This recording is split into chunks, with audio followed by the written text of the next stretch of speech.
Want your passy? Hmm?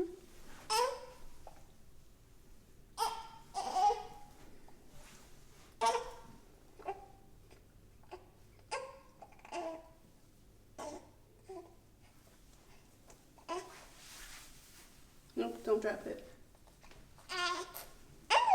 Yeah?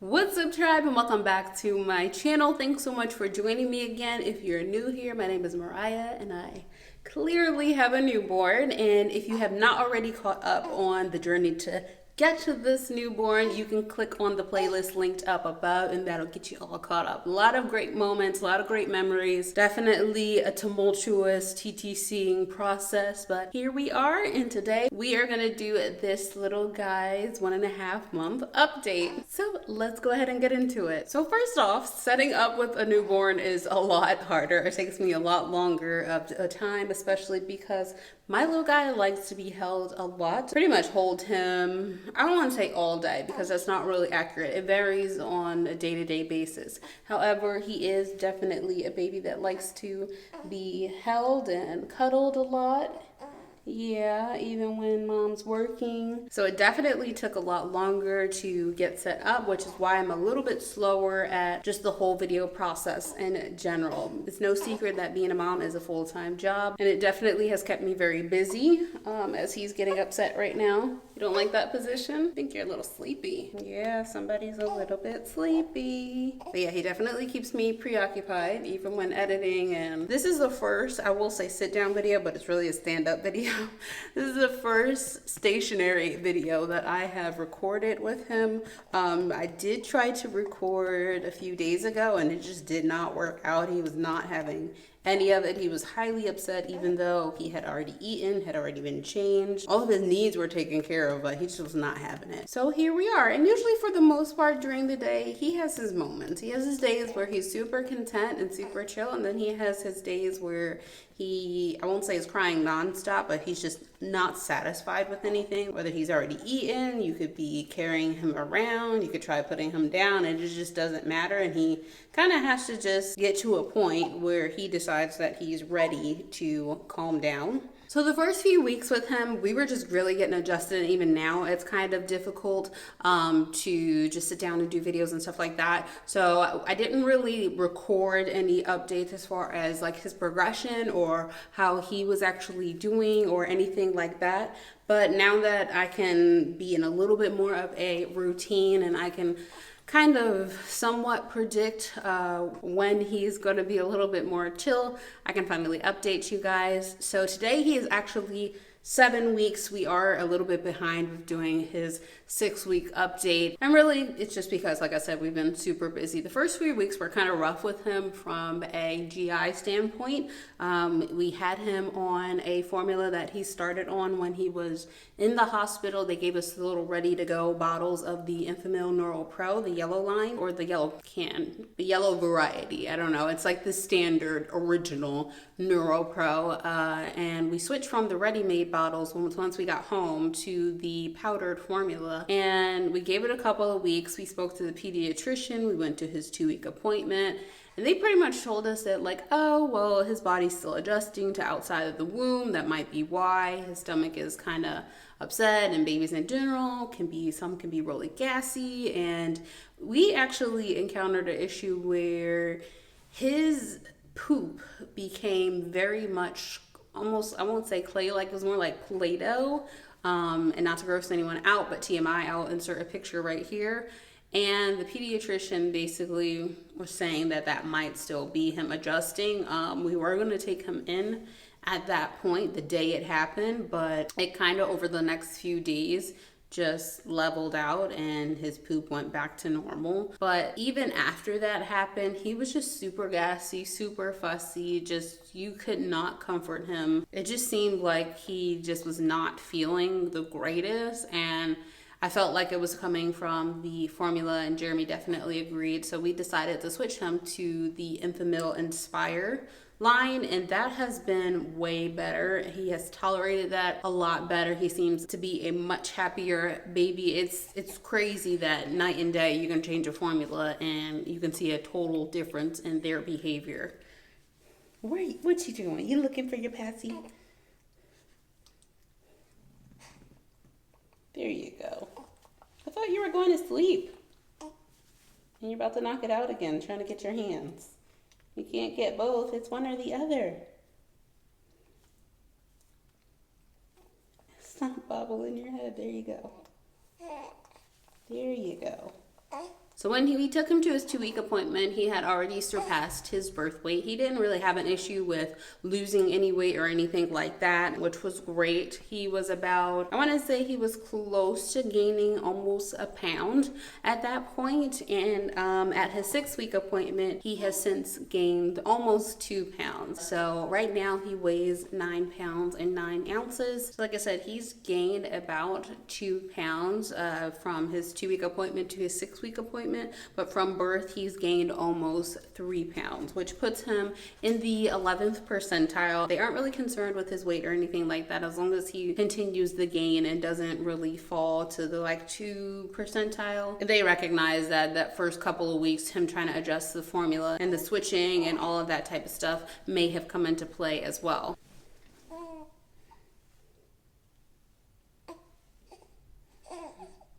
Now, once we got home, we did let certain family members come and visit over a period of a couple of weeks. My mom was actually already at our house when we got home because she was taking care of Harley, and she also helped out with us getting some house repairs done. We're on the schedule to get plumbing done and electric work done, and I was in the hospital and Jeremy was in the hospital, so she definitely helped us out with that. So she was already here once we got home, and then my dad came, I think, within about a week to meet and see baby boy. And then a few weeks after that, Jeremy's mom and sister came to visit with him, and they were super cautious. They wore masks the whole time, but I was happy that they were able to at least come up and see him in his newborn stage and just able to hang out with him and spend some time with him, feed him, hold him, kind of see where his personality is or was at that point. It was definitely nice to still be able to have some family come visit and see him, and also his guide parents came to come visit as well and meet him. And they've been coming probably, I would say, maybe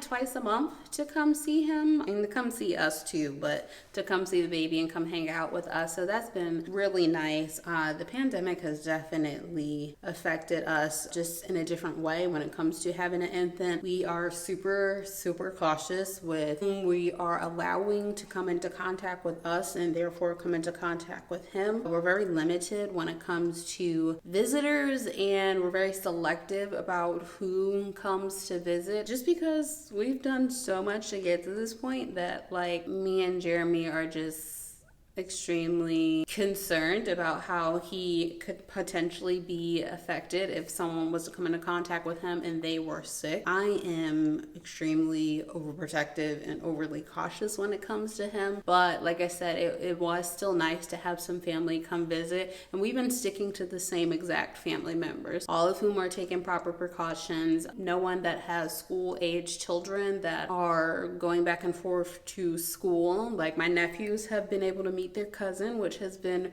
really, really nice, and you guys will see pictures on Instagram and stuff like that of them kind of hanging out together. But they are doing school 100% virtually. They're not going to school or coming into contact with anyone, so aside from pretty much the same circle of people that we're coming into contact with. So like I said, the pandemic has made things a little bit funky, but we still were able to get some really nice, enjoyable times with our family, which has made it all better, to be honest with you, because I love having this little dude, and they also waited a long time pretty much for him to make his arrival. So I would have hated for them to not be able to actually see him in person. Sure, we have FaceTime, but that's totally different from being able to really see a baby in person and hold them and just kind of experience their energy. But I'm rambling, so I'm gonna go ahead and move on. So at 5 weeks, this little guy started actively smiling and consciously smiling. Looks up at Jeremy and I, and will give us a little smile smirk or a full-blown smile followed by a coo. It usually happens somewhere in the morning in that first hour or two of him waking up, or it's like super late at night. So he is very much a night baby. That is the time that he was most active when he was in the womb, between pretty much 11:30 and 6 a.m. And not much has really changed. About 9 o'clock every evening is when he tends to really perk up and become the most alert and awake. That is shifting to a little bit more often throughout the day, but as you can see right now, he's drifting pretty much in and out. I would say between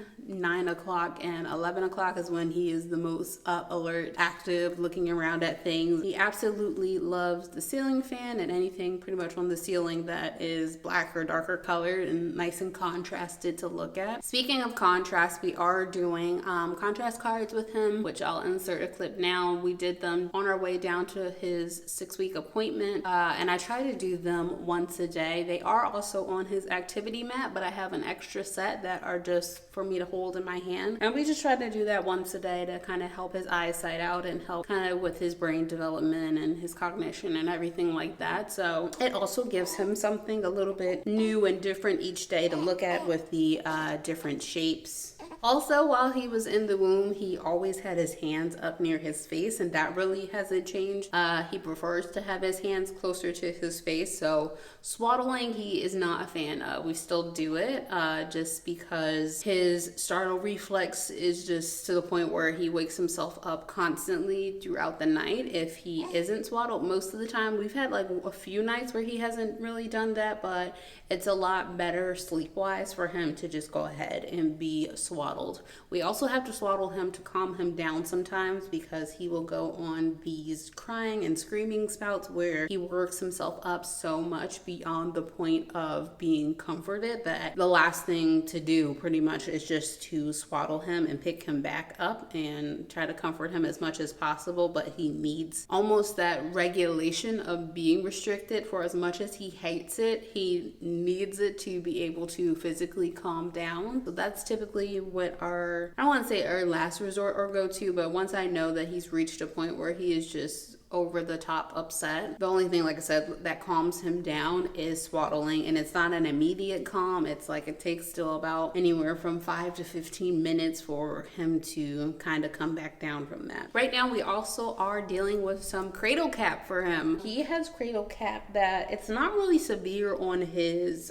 scalp, so to speak. It is towards like the front half of his scalp, so about from right here on up, but his forehead, around his eyebrows and underneath his eyebrows is where it's actually the most prevalent. And I actually didn't know that infants can get cradle cap on their forehead and as low as basically just below their eyebrows. So we've been working on that as well. That only presented itself starting, I would say, about on the forehead, it's been there for about 2 weeks. On his scalp, it's only really presented itself in the last week. But for that, we have just been using this nourishing oil by Beb Organics, and that seems to really help. He also has the cradle cap brush set that is by Frida Baby. It comes with a silicone brush, a sponge, and then a comb. I haven't really used the comb so much, and like I said, it's just because he hasn't necessarily really needed it, but I mainly use the silicone brush and the sponge when giving him a bath. It does say that you can use the comb, of course, when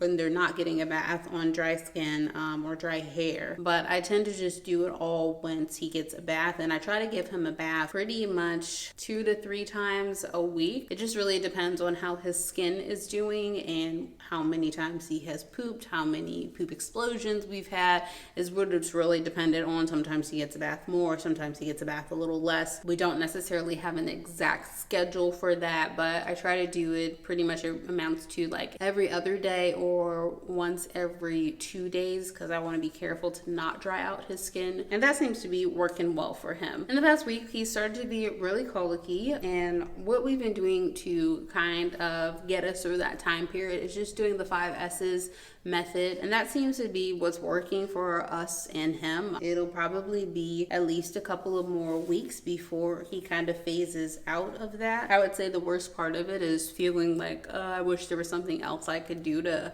bring you comfort or make you more comfortable, but usually there's nothing that you can really do besides swaddle them, try to comfort them, try to do things to make sure they're not as gassy or don't have as much air in their stomach or anything like that. But it's definitely sometimes difficult when they are continuously crying, and like I said, it's more of like a guilty feeling, like you feel like there's something that you're not doing or not doing good enough to essentially solve the issue to have them stop crying. But we've been doing fine with it. We definitely don't get like frustrated or anything like that. Like I said, more than anything, it's like a guilty type of feeling, and you just kind of feel bad because when they're uncomfortable, they can't verbalize why they're uncomfortable. So sometimes you just try a bunch of different things, and when nothing works, I kind of, like I said, I feel a little bit bad, but I know at the same time that all of his needs have been met. So all I can do is hold him, or sometimes not holding him is the answer. Sometimes he needs to just be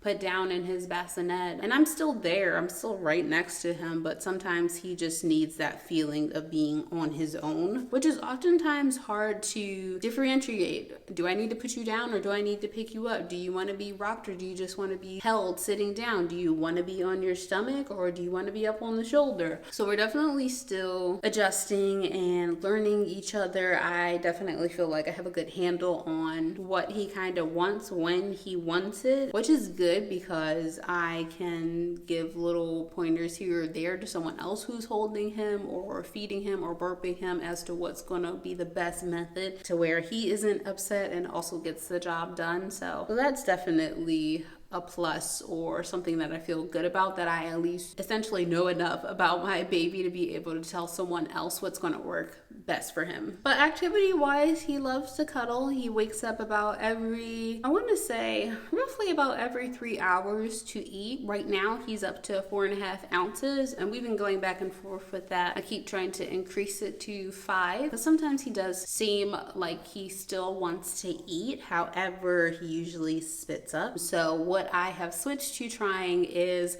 giving him the 4.5 ounces at like the 3 hour mark. So essentially that time that's a meal time for him, I'll give him the 4.5 ounces, and then maybe an hour to an hour and a half later, I will give him another ounce and a half, sometimes 2 ounces, and that seems to be working better for us, kind of staggering that in between period of time versus him getting the full volume at once. And we've only been trying that for a couple of days, but we've had less issues with spitting up. He's gotten to eat even more because ultimately the amount he's eating should be increasing, but if his stomach can only handle eating so much in one setting or one meal, I kind of have to break those up a little bit differently than the standard every 2 to 4 hour kind of plan that pediatricians usually put in place. Of course, they tell you to listen to your baby's feeding cues. His feeding cues can be a little bit confusing at times because he will have just eaten and you can tell that he is actually physically full, but he'll still be going for his hand and just wanting something to suck on. So that's not really a solid feeding cue for him, just because I think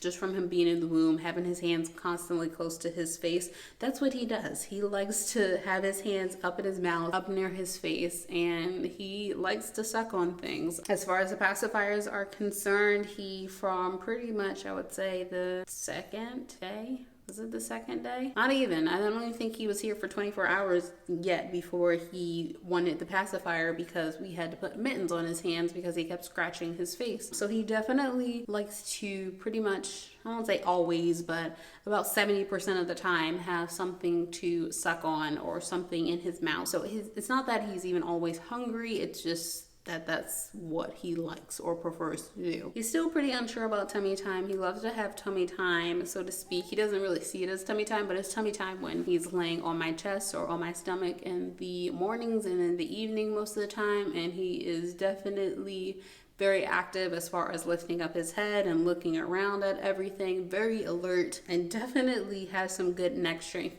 But when it comes to being on the activity mat, He is not so much into that at the moment. He doesn't mind being on his back on the activity mat, but tummy time on the activity mat, I think, tends to become a little bit frustrating for him. So we only do a couple of minutes a day. Depending on his temperament during the day, it might not even be every single day, but on the days that we do it, it's only for a couple of minutes. And I usually try to do it and read his body language and see if he's nearing a point of getting frustrated to catch him before he gets frustrated. That way he doesn't really start to like dislike being on the activity mat. And also that way I'm not combating like a crying fit. So I usually try to pick him back up before he reaches that point of frustration. Other than that, he pretty much likes to be held, likes to be worn in the wrap. Have a boba wrap, which you guys saw previously. And that, I have other things to say about that, but he likes typically being in the wrap most of the time when he wants to be held. At the same time, he doesn't really like being constricted or confined. So like I said about swaddling, he kind of feels that way sometimes when he's in the wrap, which can be a good thing, but at other times he just kind of freaks out and feels like he's being restricted and restrained, which he essentially pretty much hates. But for the most part, that's typically how I get things done during the day. I usually just baby wear. If I'm not baby wearing, he is in his bouncer right next to my desk for me to actually get anything done. Because if I put him either in his bassinet, in the crib, in his pack and play, if I put him in anything else, at least at this stage, he typically does not stay asleep for very long. And the fact that he's not near me, he definitely picks up on that very quickly, and he'll cry because he can sense that I am not in the room or really anywhere near. He has a swing, which he likes most of the time, but it's funny, I can put him in that on the weekends when I don't have necessarily something to do, and I can walk around the house anywhere and he'll be fine for a couple of hours while he's sleeping. But it seems like during the times I'm actually trying to get something done, he's like not having it at all. But yeah, I feel like I've been on here talking and rambling enough. By the way, if you guys have any questions or anything specific that you would like me to talk about in these updates, just drop them down in the comments below. I am struggling a little bit to get back to everyone right now just because there are so many of you commenting. But I will do my best to go ahead and answer those. I do read every single comment. I just don't necessarily have the time to sit at the computer right now and reply to everyone. But like I said, if you have any particular questions, feel free to drop them below. So I'm going to go ahead and wrap this video up. You already know the drill. Give us a like, share us a ton, subscribe to join our tribe. Make sure you hit that notification bell so you don't miss out on any future uploads. And I'll catch you in the next video. Bye.